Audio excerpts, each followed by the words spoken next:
নমস্কার বন্ধুরা, নিয়ে চলে এসেছি আজকের আরেকটি নতুন আপডেট। বর্ধমান বিশ্ববিদ্যালয় থেকে উঠে এলো আরেকটি নতুন আপডেট পিজি সম্বন্ধে। কি এই আপডেট সেটা ডিটেলসে জানবো এই ভিডিওতে, তাই ভিডিওটি স্কিপ না করে দেখতে থাকো। তোমরা দেখতেই পাচ্ছ পিডিএফটি তোমাদের সামনে তুলে ধরেছি। The university of Burdwan, office of the secretary, faculty council, science, admission notification and instruction to the candidates for admission to PG course allocation list phase 1 under the faculty council science for the season 2024-26। অর্থাৎ PG কোর্সে ভর্তির জন্য faculty council সায়েন্সের অধীনে 2024-26 সেশনে প্রার্থীদের ভর্তির বিজ্ঞপ্তি এবং নির্দেশনা দেওয়া হয়েছে ফেজ 1। এবার দেখা যাক কী কী সাবজেক্ট আছে। Mathematics, computer science, microbiology, geospatial science, biotechnology, electronics and communication, nutrition and public health, microbiology and human genetics, psychology, geology, physiology and physics. Admission notice for subjects of botany, chemistry, environmental science, geography, statistics and geology will be published shortly। অর্থাৎ এই সাবজেক্টগুলো শীঘ্রই প্রকাশিত হবে। Admission of candidates will be confirmed only after document verification. অর্থাৎ এখানে বলা হয়েছে যে ভেরিফিকেশানের পরে কিন্তু ভর্তি নিশ্চিত করা হবে। The students should take note of the following points before making payment of admission fees. অর্থাৎ এখানে বলা হয়েছে যে ভর্তির ফি প্রদান করার আগে শিক্ষার্থীদের নিম্নলিখিত পয়েন্টগুলি নোট করা উচিত। 1 নম্বরে কী বলা হয়েছে, প্রকৃত নথি ভেরিফিকেশান ছাড়াই সিস্টেম জেনারেট ডেটার ভিত্তিতে বরাদ্দ তালিকা ফেজ 1 প্রস্তুত করা হয়েছে। প্রার্থীদের তাই বিশ্ববিদ্যালয়ের ওয়েবসাইটে উপলব্ধ বিজ্ঞান অনুষদের অধীনে পিজি ভর্তি 2024 এর তথ্য ব্রোজারে নির্ধারিত মানদণ্ড অনুসারে তাদের যোগ্যতা যাচাই করার জন্য অনুরোধ করা হচ্ছে। 2 নম্বর বলা হয়েছে যে সমস্ত ভর্তি অস্থায়ী।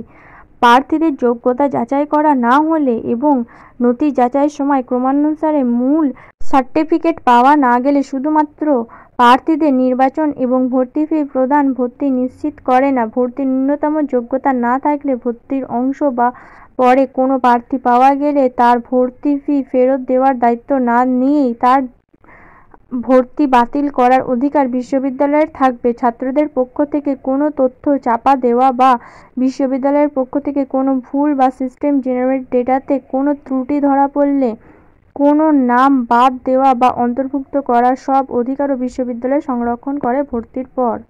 3. যদি একজন প্রার্থী যোগ্যতা এবং যোগ্যতার মানদণ্ড পূরণ না করে তবে তার পরবর্তী পদক্ষেপগুলি না করার জন্য অনুরোধ করা হচ্ছে, কারণ সম্ভবত ভর্তি নিশ্চিত করা হবে না।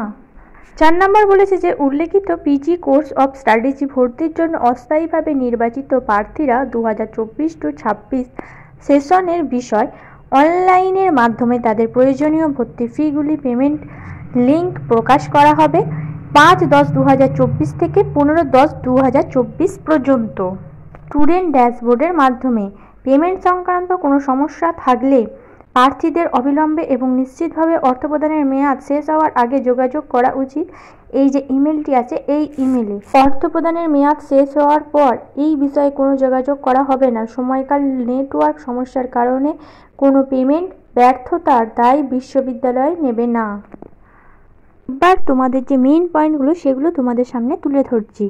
7 নম্বর পয়েন্ট, অর্থপ্রদানের মেয়াদ শেষ হওয়ার পর সকল অর্থপ্রদানের স্থিতি থাকা প্রার্থীদের তালিকা বিশ্ববিদ্যালয়ের ওয়েবসাইটে প্রকাশ করা হবে। 9 নম্বর, প্রার্থীদের ভর্তি শুধুমাত্র ডকুমেন্ট যাচাইকরণের পরে নিশ্চিত করা হবে, যা ভর্তির নিশ্চিতকরণের জন্য 22-10-2024 থেকে 25-10-2024 পর্যন্ত সংশ্লিষ্ট বিভাগ অফ স্টাডিজ দ্বারা পরিচালিত হবে। সমস্ত নির্বাচিত প্রার্থী যারা সফলভাবে ভর্তি ফি প্রদান করেছে তাদের প্রাসঙ্গিক সার্টিফিকেট এবং চূড়ান্ত সমান মার্কশিট, সফল অর্থপ্রদানের রসিদ, অ্যান্টি র্যাগিংয়ের হার্ড কপি সহ সমস্ত সার্টিফিকেট, আবেদনপত্রের স্বপ্রত্যায়িত ফটোকপি তৈরি করতে হবে এবং জমা দিতে হবে ডকুমেন্ট ভেরিফিকেশনের তারিখে। অঙ্গীকার করা এতে ব্যর্থ হলে স্নাতক স্তরের কোর্সে তাদের ভর্তি বাতিল করা হবে। নথি যাচাইয়ের সময় সমস্ত যোগ্যতার মানদণ্ড পরীক্ষা করা হবে। যদি দাখিলের সময় যাচাইকরণের প্রাপ্ত নম্বর মেধা তালিকায় প্রদর্শিত নম্বরের সাথে মেলে না, প্রার্থীর ভর্তি বাতিল হতে বাধ্য। যদি একজন প্রার্থী নথিতে উপস্থিত হতে না পারেন যাচাইকরণে, তবে তাকে তার জন্য অনুমোদিত প্রতিনিধি পাঠাতে হবে। যদি কোনো প্রার্থী বা তার অনুমোদিত প্রতিনিধি ডকুমেন্ট ভেরিফিকেশনে পিজি কোর্সে ভর্তি 2024 তারিখে উপস্থিত হতে ব্যর্থ হয়, তাহলে তাকে বাতিল করা হবে। 10 নম্বরের উপরে উল্লিখিত বিষয়গুলির জন্য ক্লাস 28/10/2024 থেকে শুরু হবে। 19 নম্বরে হচ্ছে নির্বাচিত প্রার্থীদের দ্বারা ভর্তি ফি পরিশোধ করা না হলে তার প্রার্থিতা বাতিল করা হবে এবং প্রেক্ষাপটে তাদের ভর্তি প্রক্রিয়ার পরবর্তী পর্যায়ে অংশগ্রহণ থেকে বিরত রাখা হবে।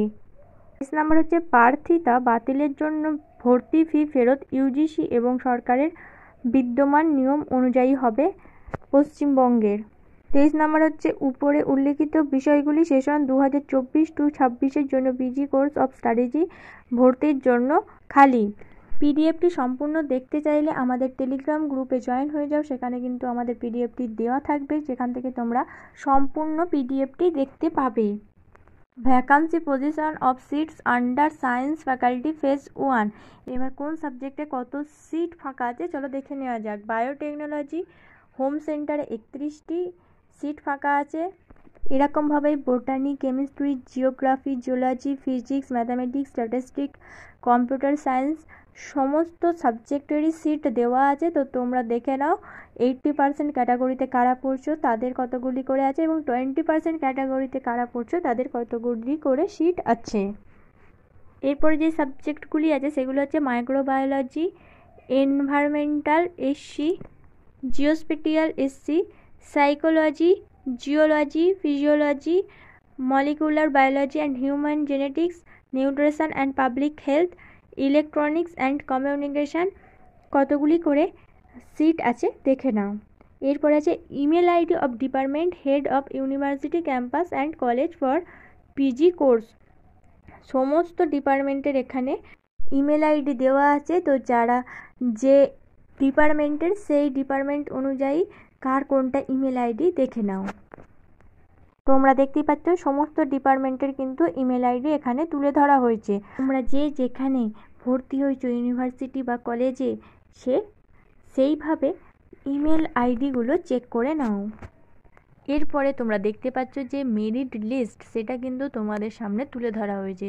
তো তোমরা ভালো করে তোমাদের নাম আছে কিনা মিলিয়ে নাও এবং সহজে দেখার জন্য তোমরা পিডিএফের একেবারে প্রথমে উপরে যে সার্চ বার আছে এখান থেকে তোমরা যে অ্যাপ্লিকেশান ফর্মটা পেয়েছো, অর্থাৎ তোমরা যে অ্যাপ্লিকেশান করেছো সেই অ্যাপ্লিকেশান ফর্মে তোমাদের যে নাম্বারটা আছে সেই নাম্বার দিয়ে তোমরা তোমাদের নাম এসেছে কিনা খুব সহজে চেক করে নিতে পারবে।